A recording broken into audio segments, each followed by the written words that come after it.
Somewhere inside you, there is a version of yourself that learned to be strong before it ever learned what safety felt like. Not because you were ready, not because you were brave, but because no one came when you needed them to. This is the kind of strength no one warns you about, the kind that forms quietly in children who realize early that depending on others is unreliable. In Good Will Hunting, Will is introduced as confident, sharp, untouchable. But what we are really watching is not intelligence, it's protection. Every joke he makes keeps people at a distance. Every insult is a boundary. Every display of brilliance says, "You can admire me, but you can't reach me." Because being reached once meant being hurt. Children don't wake up one day and decide to be strong. They arrive there slowly, through moments of silence, missed comfort, and emotions that had nowhere to land. When no one helps a child make sense of pain, the child does something remarkable. They turn pain into competence.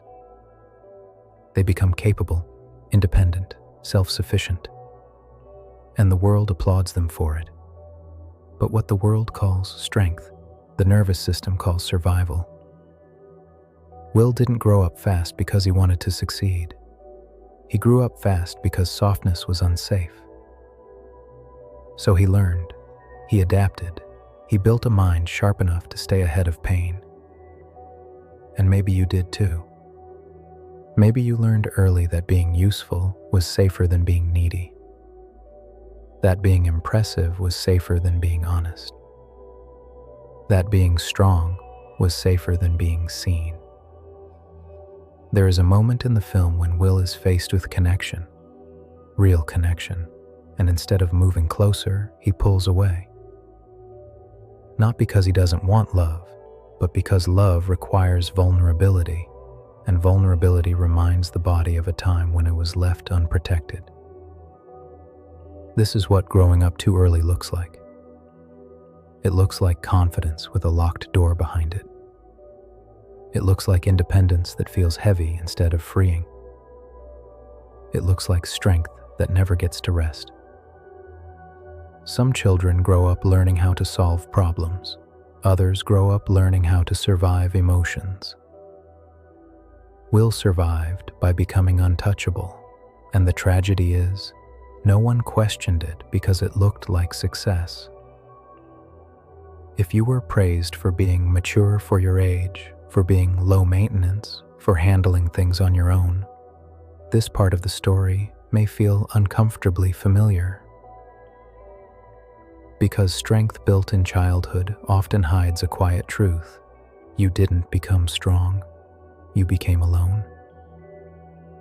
And that loneliness doesn't disappear when you grow up, it just changes shape. It becomes distance, guardedness, the inability to ask for help even when you need it most. This is where the story begins, not with healing, not with resolution, but with recognition. Because before strength can soften, it must be understood. And before the armor can come off, you have to realize why you built it in the first place. Some children don't become independent because they are encouraged to explore. They become independent because no one was coming. In Harry Potter, we are told a story about magic, about destiny, about bravery. But underneath the spells and the hero's journey, there is a quieter story, one about neglect. Before Harry was chosen, he was ignored. Before he was brave, he was alone. Locked in a cupboard, fed last, spoken to least, taught, without words, that needing anything was dangerous.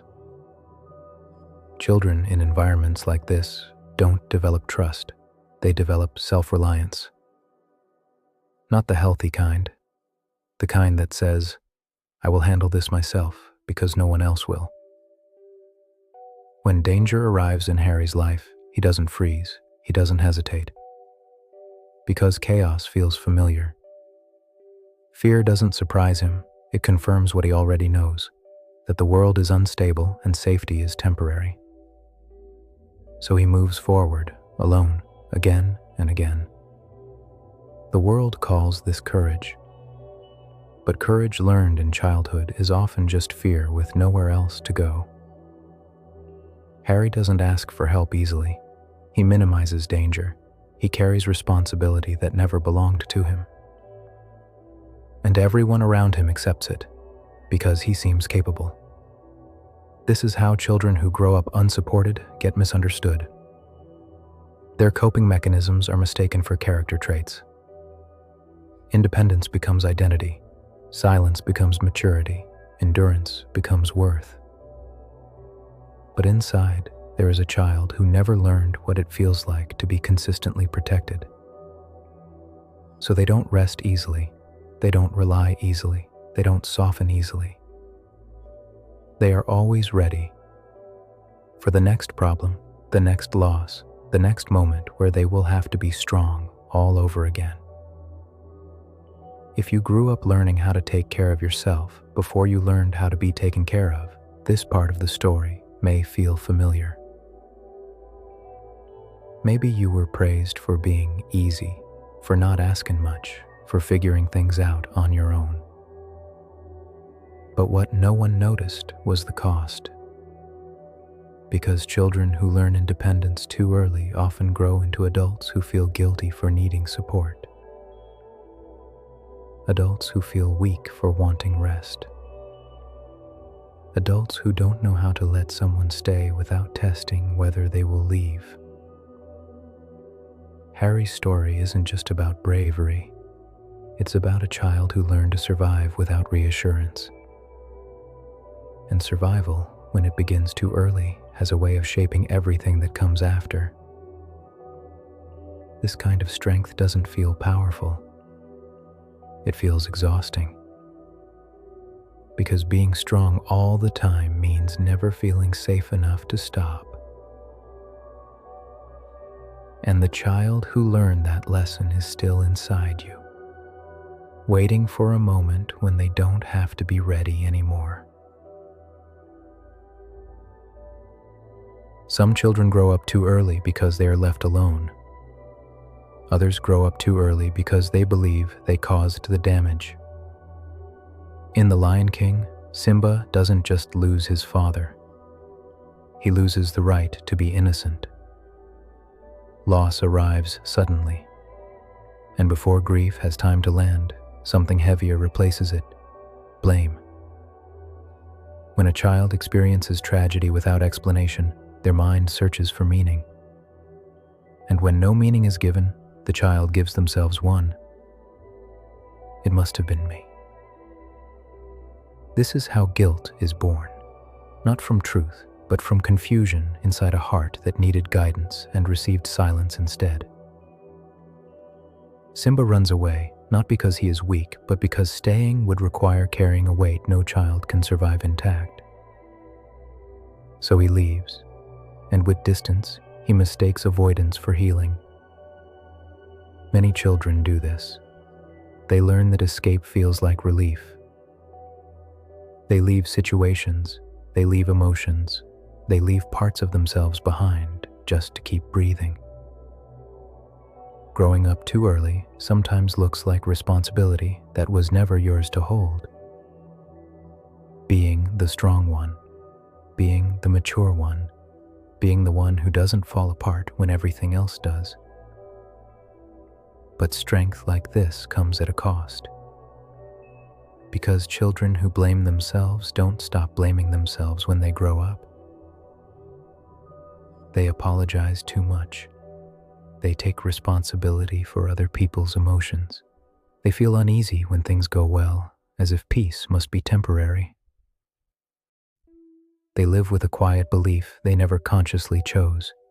If something goes wrong, it's probably my fault.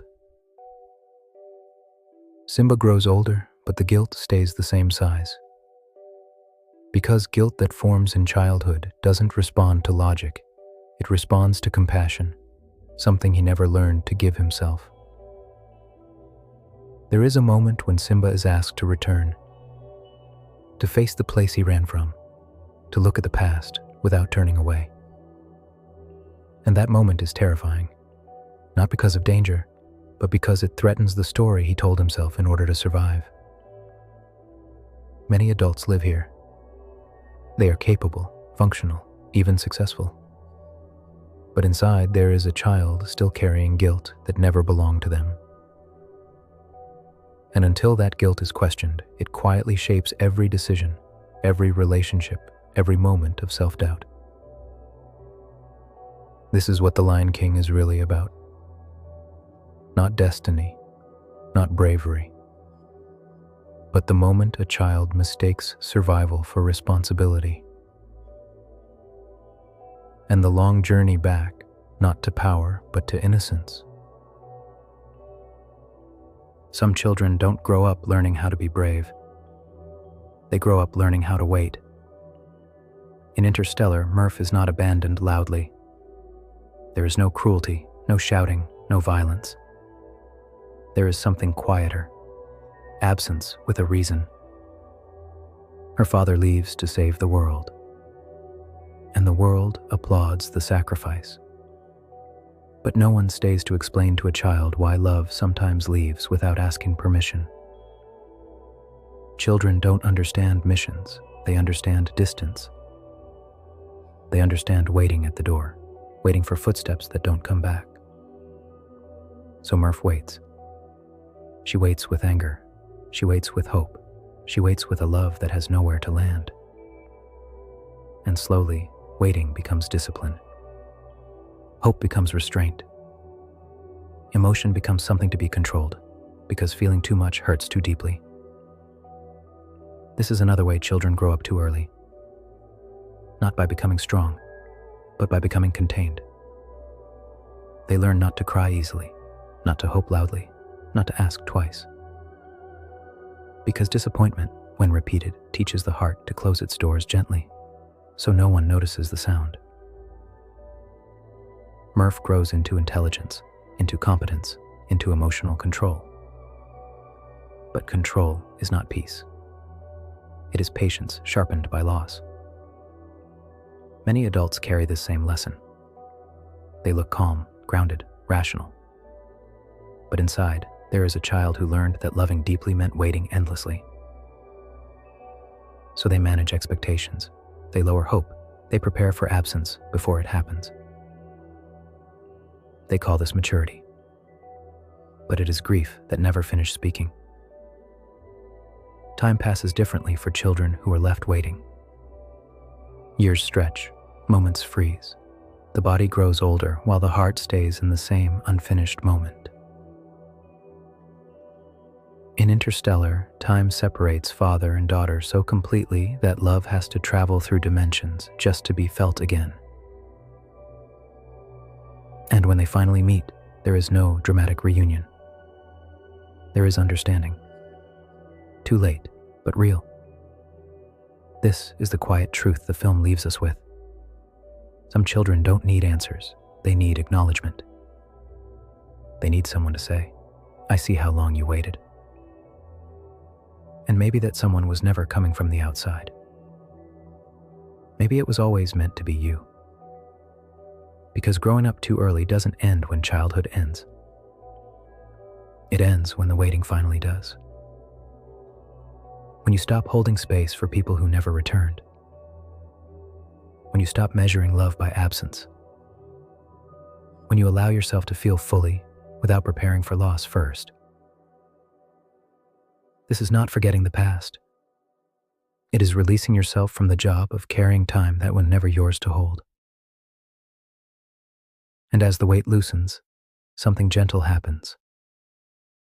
The waiting child inside you finally hears the words they were listening for all along.